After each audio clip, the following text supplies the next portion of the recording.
I was like, God, if he the one for me, make him wear a red shirt today. For the record, I'm done trying to make y'all comfortable. For the record, you ain't trying to grow, then it's done for you. For the record, lab on me going audible. What's up, Ice Gang? I'm Cheyenne and I'm back with another video.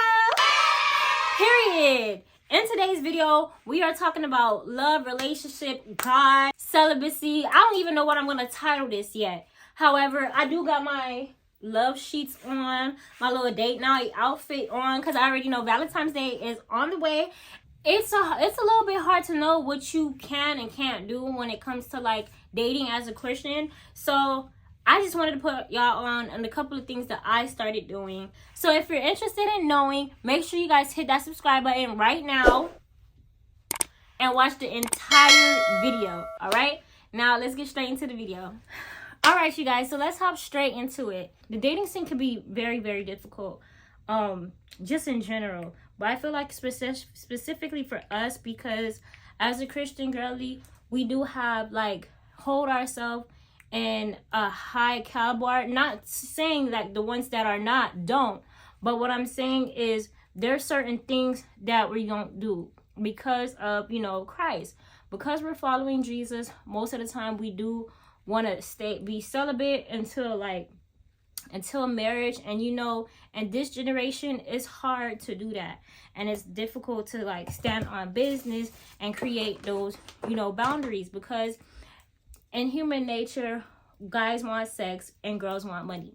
That's just what it is, and it is what it is. But you know, I don't really want to share if I'm in the dating scene or not, but I made this video, boundaries to establish, that makes the dating scene, at least Christian dating scene, a bit more easier. All right, so something that I have stopped doing was kissing on the first date. Now let me tell y'all something. I am not the one that always, I don't start it, you know.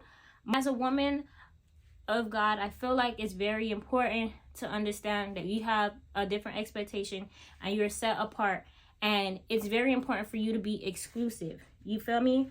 I feel like when you kiss somebody on a first date or whatever, they start to like, it's not like they don't take you serious. However, they get used to it. So on the second date, what they're gonna expect? A kiss again. And as a woman, I feel like it's a lot better to have some mystery towards you. So now what I do, if a person wants to kiss me on a first date and stuff like that, I'd be like, I don't kiss on the first date. Because it leaves them wondering. And when they're left wondering and stuff like that, they're more likely to want to like come chase, because it's like, ooh, sexy. I know we live into a culture where it's kind of like more so hookup culture. There's nothing that you can tell me to think that hooking up on the first date is a good thing. Like, no. If you're a godly woman and you want to get married and stuff like that, when you hook up with people on the first date, a lot of guys, I've asked a lot of guys gonna think, oh, I hooked up with her on the first date, most likely like she does this with everybody. A lot of people are not gonna tell you this. Some people are gonna be like, oh, it's all about the vibes. And like, no, it's not all about the vibes. Most of the time, he's not gonna take you serious. Yes, kissing on the first date can lead to all of these things. Another thing that I stopped doing is dating a non-believer. Okay, some may agree, some may disagree, but I do feel like it's important to ask all your questions while you on the mother freaking first date. And I do believe like the first date should always be like dinner, because the first date is like an interview. You trying to get to know that person. So on the first date, you want to ask them specific things like, are they a believer and stuff like that, because it's a lot easier to, you know, cut them off. And let me tell you the third thing, y'all. The third thing I stopped doing was, you know, meeting people. Like, say for example, I was on this app called Hinge, and don't come for me, because I know when I thought about apps, I'm like, you gotta be that thirsty to go on a motherfucking dating app, because me, I cannot. So y'all, how I end up on the dating app, my friends made the app for me, and I would go on there whenever I'm bored. That's it. And honestly, I didn't knock it out too much because I went to a wedding last year, and one of my coolest friends, she ended up getting married from somebody that she met on that same app, which is Hinge, on what I'm talking about. So I'm just like, okay, I see you. When people would text me on the app, sometimes I'll be like, if they want to talk to me more, they just got to take me out on a date. And not barely knowing them, I would go on a date with them. Oh my God! And then it just be like a waste of time and stuff like that. So what I think, instead of wasting people's time and people's money, what I started doing was just talking to them on the phone first before we ended up going on a date. Talk to them on the phone at least once or twice. Because this situation didn't happen with me, but a lot of the times this situation happened with my sister, where she will go, barely know the person. They'll ask her out on a date. She'll be like, yeah. Which is dangerous because you don't know if they're a serial killer. And they'll make her pay for the date. What? Like, I feel like you would think you're asking me out on the date, that you would make me go half and half with you on the first date. That's why I say, you know what, y'all, we keep going out with weirdos. And something that I'm not doing as a Christian is making sure I protect myself. God makes sure he don't put boundaries just for us to not have fun. He put boundaries for us to protect ourselves. So as a woman, to protect myself more is you get to know the person, like talk to the person on the phone first before you go ahead, waste your time and waste probably your money, okay? But back to number 2, asking the questions, like all of the hardcore questions on the first date. Now, you want to do it in a way where it's like you're just easing it in, like sliding it in, so that you can see if you gotta like move on. Otherwise, don't motherfucking waste your time. Ask the questions that you feel like is important to you, and then always make like a list of like non-negotiables. So for me, one of my non-negotiables, as a believer, we should not date nobody that's not a believer. So a question I asked on the first date, hey, yeah, I be going to church and stuff like that, like, you know, do you believe in God? Like, and then I be specific with it, okay? I'd be like, do you believe in Jesus Christ? Because I don't know what God you believe in, but I believe in Jesus Christ. A lot of the times too, like, we really don't be knowing when they be saying God, okay? Talking about God and then believe deep all the way in astrologies. No shade to the astrology people. Okay, I like y'all too. Y'all cool people, no judging. And to a certain extent, I do be believing. I'm not gonna be. Listen, and this channel, let me let y'all know right now, this is a judge-free zone. Okay, all right. I'm not gonna be one of those Christians that's gonna be like, I'm not capping for nobody. Okay, so I'm asking all the hardcore questions. Hey, do you believe in marriage? Do you believe in Jesus Christ? I don't care. I'm gonna ask what's your body count. I care about that because I want to know if you are loose. Okay? For me, that's important. Other things, do you believe in 50-50? Man of God, guys that claim they man of God and stuff like that, they should know their roles. And, you know, us as women too, we should know our roles too. So, and this is no shade. Okay, they should know, man of God, they would know they would have to protect, provide. And I'm not saying that's the only thing that you guys should keep the standard on. Okay, because you need somebody also that could communicate, that cares about you, cares about your feelings. You know, like protecting and providing doesn't make a whole man, you know. But you do want to make sure that, like, you know, their beliefs on certain things and y'all beliefs align together. Also, y'all, too, a lot of the times us females, I don't know why, but I don't know why is it so difficult for y'all to stand on business, because we cannot have one without the other. Okay, you can't. A lot of the times too, when a girl meets a man with money and stuff like that, all of a sudden they're okay with like cheating or just letting a lot of things slide and stuff like that. Like, don't be okay with it. If anything, yes, it's important for you to keep your standards high. However, like, that's exactly why, as a believer, we must have complete faith. Because I'm not even going to lie to y'all. I was talking to my friend, and he was just basically saying, he low-key was trying to, you know, diminish my little heart. talking about, oh, y'all females, y'all all want the same thing. A man that's 6 feet, that has money, that is a leader, that has a gun that protects, has good.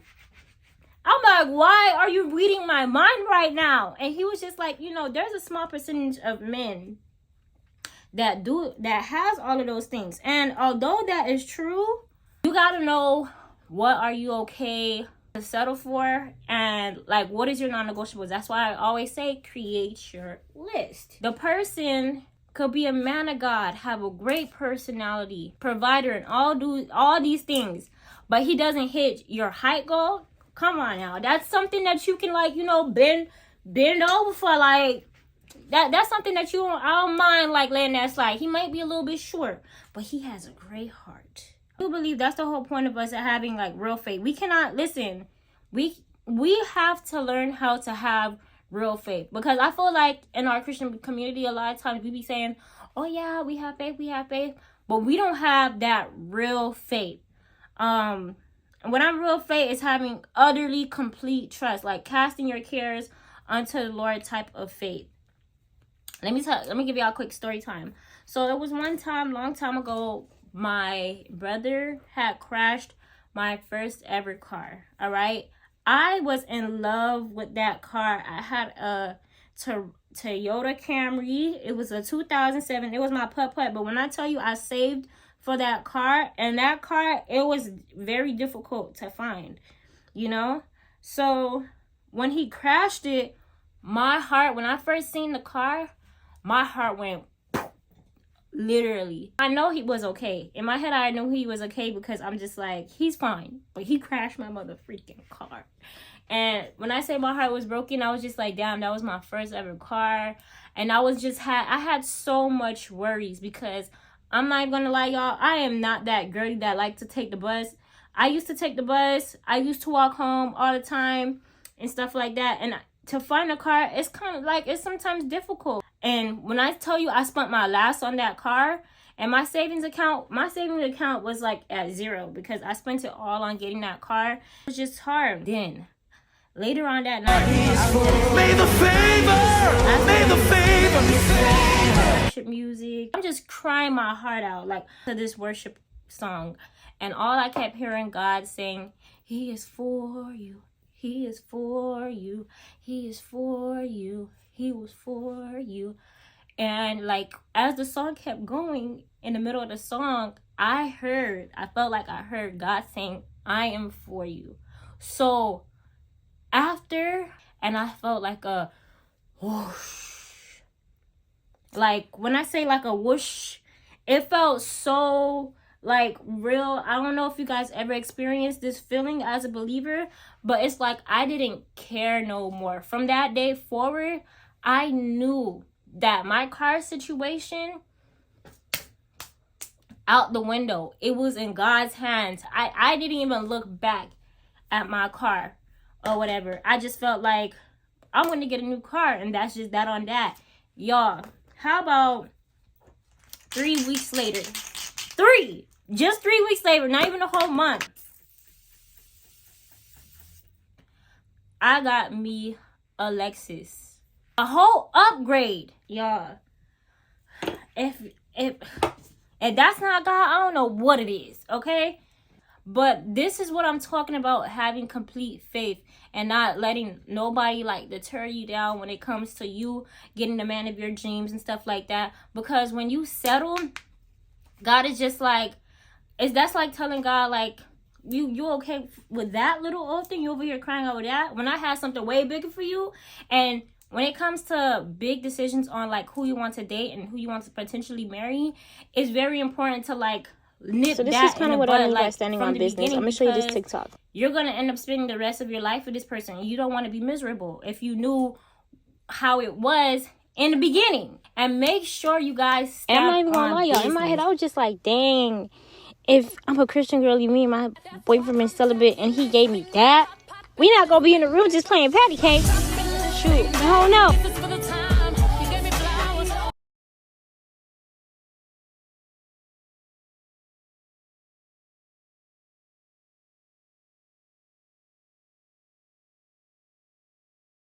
it's gonna be hard. Bitch, I want to break my celibacy journey. I'm just like, knowing me, y'all, I am a lover girl, okay? I want to make sure everything is done under the right law, and that's exactly why God gave us these boundaries and, you know, make sex under marriage. Because I feel like, quote me if I'm wrong, y'all, if you're a woman of God, if you have sex before, don't you guys feel that little guiltiness like afterwards? Like, I feel like God mad at me right now. That's how I used to feel.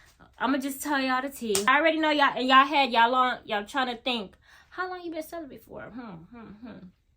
Y'all, I've been celibate, I think April is going to make 4 years. Damn! I know.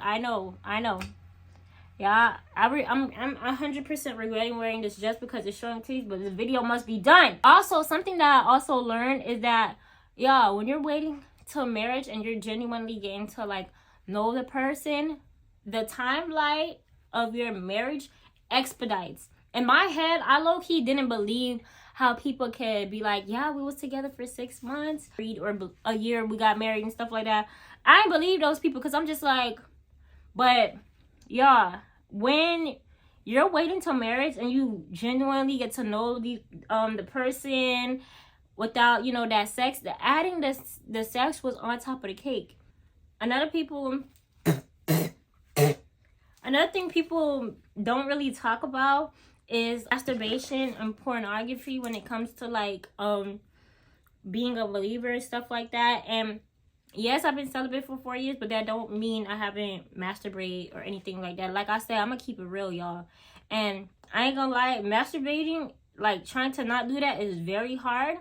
But y'all, for the first time, I feel like I told myself I was not gonna tell y'all too much, but y'all in my business anyways. For the first time, y'all, I ain't masturbating not the whole month. The whole month of January that just passed, I ain't masturbated that whole month. I haven't had no sex!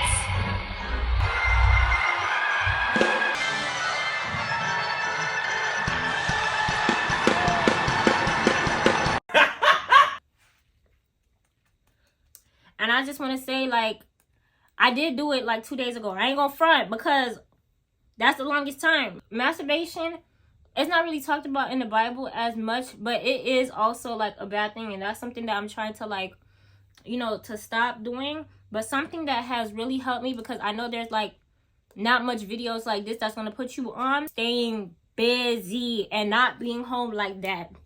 Okay, I work from home. Well, I work at the school or whatever, but when it comes to filming content, stuff like that, like, I'm recording for y'all at home. So the only time I'm home is just to record the content. I'm doing my work, my actual work. I'm at a Starbucks.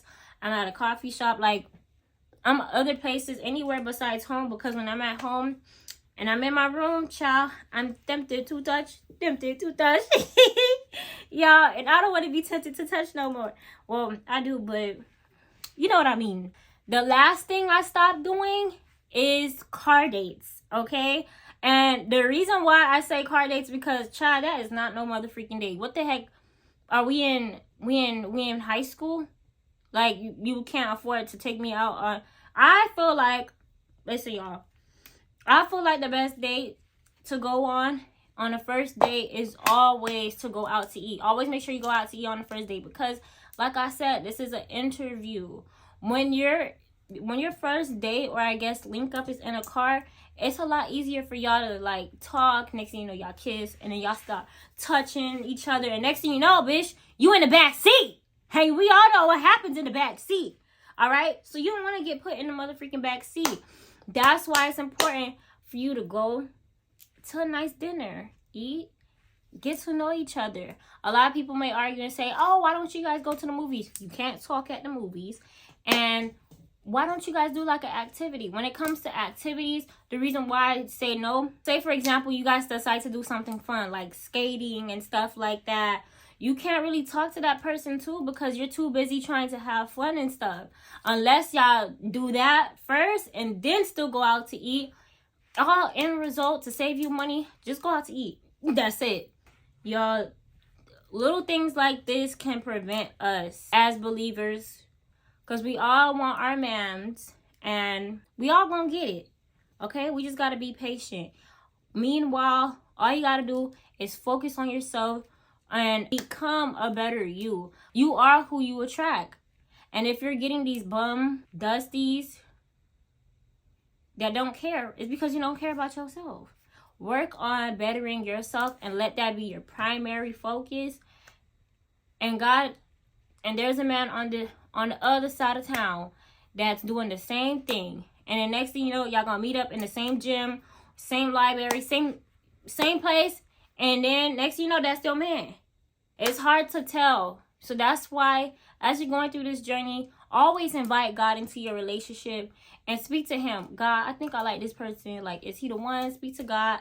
And I ain't gonna lie, I don't think I'm the Lulu, but, you know, doing little stuff, testing God, can, you know, help God. I was like, God, if he the one for me, make him wear a red shirt today. I